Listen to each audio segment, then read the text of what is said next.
మేమేమంటున్నాము, డిస్కామ్లు ప్రైవేటీకరణ చెయ్యము అని కుండబద్దలు కొడుతూ ముఖ్యమంత్రి గారు మీరు స్టేట్మెంట్ ఇవ్వండి. అదానికి అప్పజెప్పము అని స్టేట్మెంట్ ఇవ్వండి. అదానికి బెదరము అని స్టేట్మెంట్ ఇవ్వండి. అది ఎందుకు మాట్లాడట్లేదు? మీరు ఎందుకు భయపడుతున్నారు? ఎవరి కోసం భయపడుతున్నారు?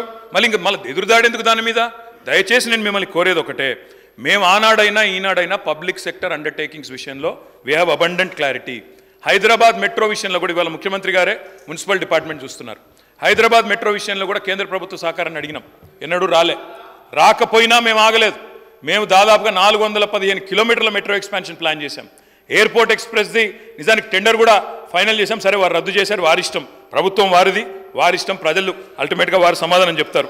అధ్యక్ష, ఒక్క ప్రయత్నం కాదు అధ్యక్ష, ఎన్నో ప్రయత్నాలు చేసి ఎన్ని ఆంక్షలు పెట్టినా, ఆర్థికంగా ఇబ్బందులు పెట్టినా గత 10 ఏళ్లలో తెలంగాణ రాష్ట్రాన్ని బ్రహ్మాండంగా భారతదేశంలోనే అగ్రగామిగా నిలబెట్టాం. కానీ బాధ ఎక్కడ అనిపిస్తుంది అంటే అధ్యక్ష, వాళ్ళేమో డబ్బులు ఇవ్వరు, వాళ్ళు సతాయిస్తారు.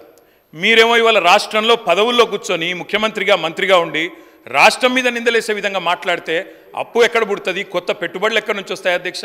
బ్రహ్మాండంగా ఉన్న రాష్ట్రాన్ని దివాలా తీసింది, ఇన్ని వేల కోట్ల అప్పు, ఇంత కడుతున్నా అంత కడుతున్నా అని స్వయంగా ప్రభుత్వ పెద్దలే మాట్లాడితే రేపు ఎవరైనా వస్తారా అధ్యక్ష మన దగ్గరికి? దయచేసి నేను మిమ్మల్ని కోరేది ఒకటే అధ్యక్ష, గౌరవ సభ్యులకి కేంద్ర ప్రభుత్వం భారతీయ జనతా పార్టీ నాయకత్వంలో కేంద్ర ప్రభుత్వం నిన్న ప్రవేశపెట్టినటువంటి బడ్జెట్లో ఈ రాష్ట్రానికి చేసినటువంటి అన్యాయం గురించి మాట్లాడటానికి సిద్ధంగా లేరు. వారు దాని గురించి మాట్లాడితే కేంద్ర ప్రభుత్వానికి ఎక్కడ కోపం వస్తుందో, లేకపోతే భారతీయ జనతా పార్టీకి ఎక్కడ కోపం వస్తుందో అని అసలు అంశాన్ని పక్కన పెట్టి ఆవు కథలాగా మళ్ళీ మొదటికి వచ్చి ఈ చర్చ వదిలిపెట్టి మిగతా అన్ని మాట్లాడుతూ ఉన్నారు. ఎన్నిసార్లు అధ్యక్ష నేను విజ్ఞప్తి చేసింది? 3 సార్లు విజ్ఞప్తి చేశాను, అయ్యా చర్చకి రండి, ఈ సబ్జెక్టు మీద మాట్లాడండి. నేను ఇదంతా వదిలేసి మళ్ళీ గతంలో చిన్నప్పుడు వినేవాళ్ళు ఆవు కథల, ఏదొచ్చినా మళ్ళీ ఆవుకి 4 కాళ్ళు ఉండు, తోక ఉండు అన్నట్టు మళ్ళీ ఆ 10 ఏళ్ళదే చెప్తున్నారు తప్ప దీని మీద మాత్రం మాట్లాడటానికి ఇష్టపడట్లేదు. దయచేసి సార్, నేను మీ ద్వారా మరొక్కసారి వారిని విజ్ఞప్తి చేస్తాను, దయచేసి ఈ సబ్జెక్టు మీద మీకు నిజంగా రాష్ట్ర ప్రయోజనాలపైన ఏమాత్రం ప్రేమ ఉన్నా, రాజకీయ ప్రయోజనాలు కాదు, మాకు రాష్ట్ర ప్రయోజనాలే మాకు ముఖ్యమైనవి. భారతీయ జనతా పార్టీతో మేము అంటగాగట్లేదు, మాకు వాళ్ళకి ఎటువంటి అండర్స్టాండింగ్ లేదు, చీకటి ఒప్పందం లేదు, రాష్ట్ర ప్రయోజనాలే మాకు ముఖ్యం.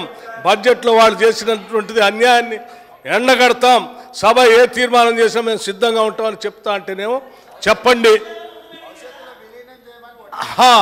లేదు లేదు, వాళ్ళు చేసింది కరెక్టే, వాళ్ళతో పాటు మా పార్టీని కూడా అందులో విలీనం చేస్తాం, మేము అంతా కరెక్ట్ చేసామని మీరు ముందు పోదామని చెప్పి దాని మీద మాట్లాడకుండా పాత కథని ఆవు కథని చెప్తా అంటే గౌరవ సభాపతి గారిని కోరుతాను, ఇంకో సభ్యులైనా మాట్లాడించండి, కనీసం రాష్ట్రానికి న్యాయం జరుగుతుంది అధ్యక్ష.